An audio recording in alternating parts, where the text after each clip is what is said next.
शत्रुंजय मंडल श्री आदिनाथाय नमः। श्री प्रेम भुवन भानु जय घोष राजेंद्र जितेंद्र गुण रत्नसुरी रश्मि रत्नसुरी सद्गुरुभ्यो नमः।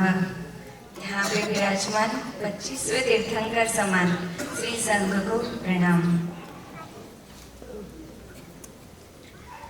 आज जो मैं यहाँ पे खड़ी हूँ, बस ये मेरा जिंदगी का सबसे सुंदर निर्णय के द्वार पे खड़ी हूँ। तब मन में बस एक ही भाव उमड़ रहा है, कृतज्ञता गुरु के प्रति, परिवार के प्रति और उस परमात्मा के प्रति जिन्होंने हमारी आत्मा को जगाने का अवसर दिया। बचपन से ही दादा दादी और माता पिता से उत्तम संस्कार मिले।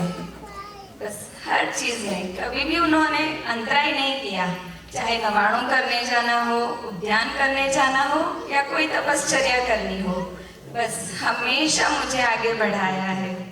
मेरा ननिहाल बख्श यानी सिंघवी परिवार, उन्होंने भी मेरे घड़तर में बहुत योगदान दिया है। पहले मढ़ी रहते थे, उसके बाद बारडोली शिफ्ट हुए।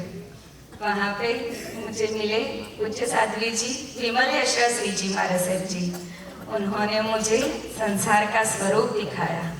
उस टाइम बस वैराग्य पैदा हुआ था और थोड़े दीक्षा के भाव भी जगे थे, परंतु उसके लिए पुरुषार्थ कच्चा पड़ा और शायद मेरे ही कोई चारित्र मोहनीय कर्म होंगे तो वो भाव पूरे नहीं हो पाए और सांसारिक जीवन को अपनाया। परंतु उसमें भी मेरे आदिनाथ दादा ने भेजा चारित्र भाई को मेरे जीवन साथी के रूप में, जिनकी खुद की लाइफ बहुत फैशनेबल, बहुत ज़्यादा शौकीन थे। रात को खाना, चाय पीने जाना, फ्रेंड्स के साथ घूमना, नाइट आउट करना, परंतु उन्होंने कभी भी मुझे फोर्स नहीं किया कि आपको भी रात को खाना ही पड़ेगा, फ्रेंड्स के साथ बाहर घूमने जाना ही पड़ेगा। कभी भी उन्होंने मुझे फोर्स नहीं किया, उल्टा उनकी लाइफ चेंज कर दी उन्होंने। ससुराल में भी सब बहुत प्रेमाल है, सबने बहुत सपोर्ट दिया है। शादी के बाद बस सब छूट गया था, जैसे सिर्फ परमात्मा पूजा और चौग्यार, बस यही लाइफ चल रही थी। फिर जब डेढ़ साल बाद जब हमें पता चला कि मेरे गर्भ में एक जीव आया है, बस तब से एक भावना थी, ये जो भी जीव आए उसे बस जिन शासन को समर्पित करना है। और चारित्र भाई ने भी ये बात को बढ़ाया और उन्होंने भी बोला कि हाँ, हम उसके लिए पुरुषार्थ करेंगे, ये जो भी जीव आएगा उसे हम जिन शासन की संतान बनाएंगे।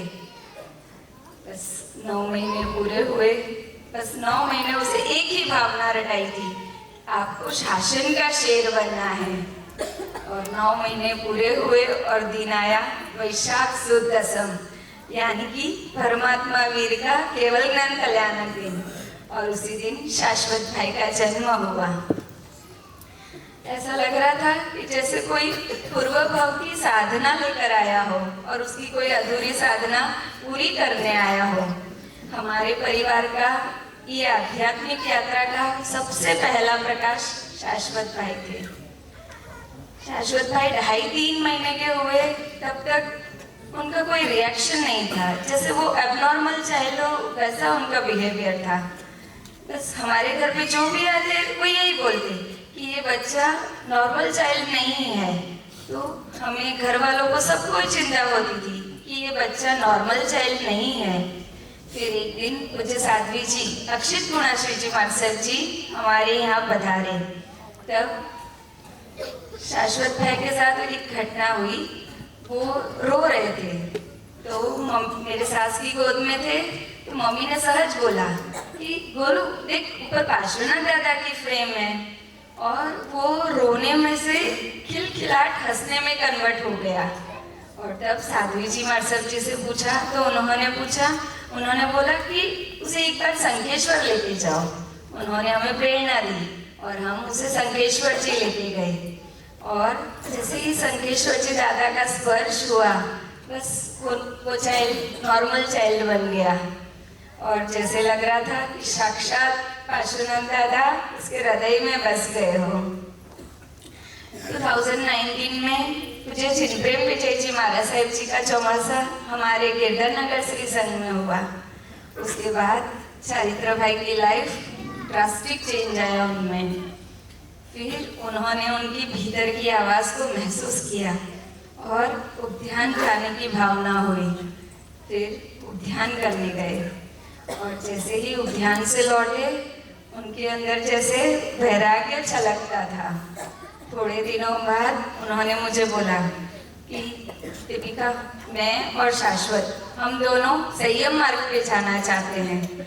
आपको भी आना हो तो आप आ सकते हो और अगर नहीं हो तो आपको दूसरी शादी करनी हो तो भी कर सकते हो, या फिर अपने पियर रहने जाना हो या अहमदाबाद में रहना हो, आपको जो भी करना हो ये डिसीजन आपका है।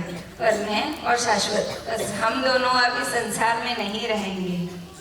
बस इनके वचनों से जैसे मैं अंदर से हिल गई थी। पर फिर मैंने अंदर की आवाज़ सुनी तब रियलाइज हुआ कि ये कोई त्याग नहीं है, ये तो स्वतंत्रता का वरदान था। उन्होंने मुझे बांधना नहीं चाहा परंतु मुझे मुक्त कर दिया।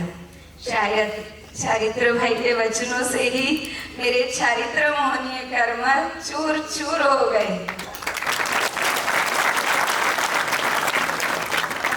थोड़े दिनों बाद मौन साधना शिविर में जाने का अवसर मिला था।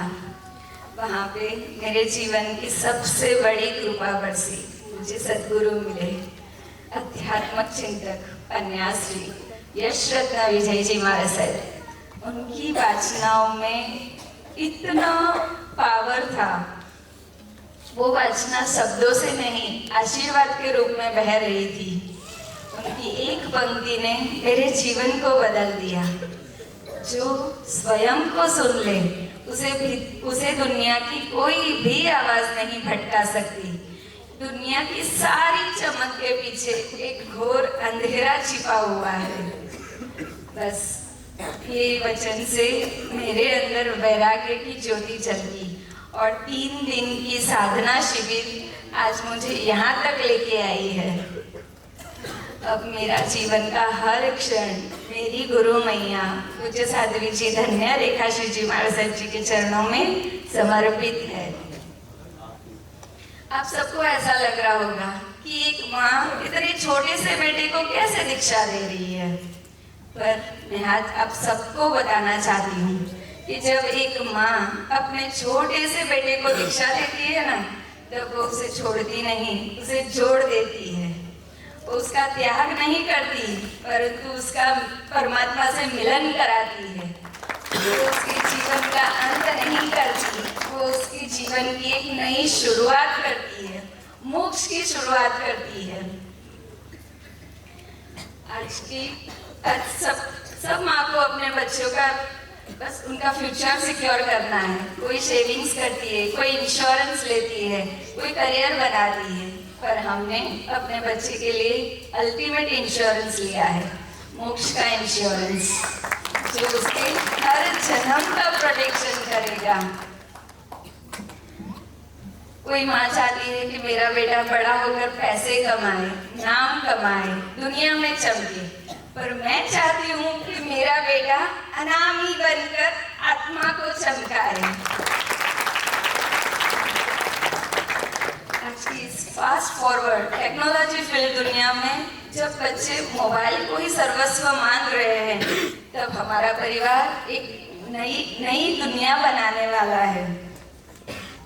माँ बाप अपने बच्चों को स्मार्टफोन दे रहे हैं और हम अपने बेटे को स्पिरिचुअल फोन दे रहे हैं, जिसकी नेटवर्क रेंज आत्मा से परमात्मा तक लेके जाएगी।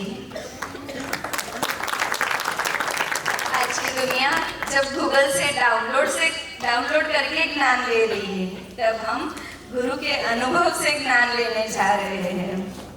बस आप सब हमें ऐसे आशीर्वाद दो कि हम जो रास्ते पे जा रहे हैं, जो पंथ पे जा रहे हैं, बस जैसे शूरवीरता से निकल रहे हैं ना, वैसे ही शूरवीरता से महावीर के वेश और चंदनवाला के वेश को बस बहुत आगे तक लेके जाए। मैं आज सबसे एक बात कहना चाहती हूँ, यहाँ पे बैठे होंगे उसमें कोई डेराबंदी होगा, कोई स्थानकवासी होगा, कोई मंदिर मार्गी होगा, अपने जैन के ही अलग अलग पंथ है। ये सब अपने लोगों ने ही बनाए हुए पंथ है।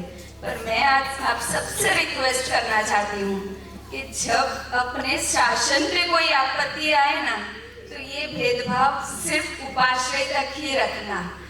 ये बस ये भेदभाव उपाश्रय में छोड़कर उपाश्रय से बाहर निकलो ना, तब मन में एक ही आवाज होनी चाहिए, मैं जैन हूँ। इसके अलावा एक भी बात नहीं, मैं जैन हूँ। बस अपनी यूनिटी अपने वहां दिखानी है और शासन पे कोई भी आपत्ति नहीं आने देनी है। बस हम जा रहे हैं, पर आप सब हमें बहुत मंगलमय आशीर्वाद देना। और चारित्र भाई, आपने मेरे जीवन में द्रव्य चारित्र आए और आज ये द्रव्य चारित्र मुझे भाव चारित्र की ओर लेके जा रहे हैं। तो बस मैं इतना ही चाहती हूँ कि आप जो सिद्धों का शाश्वत स्पर्श करने जा रहे हो, वह मोक्ष में मुझे भी साथ में लेकर जाना।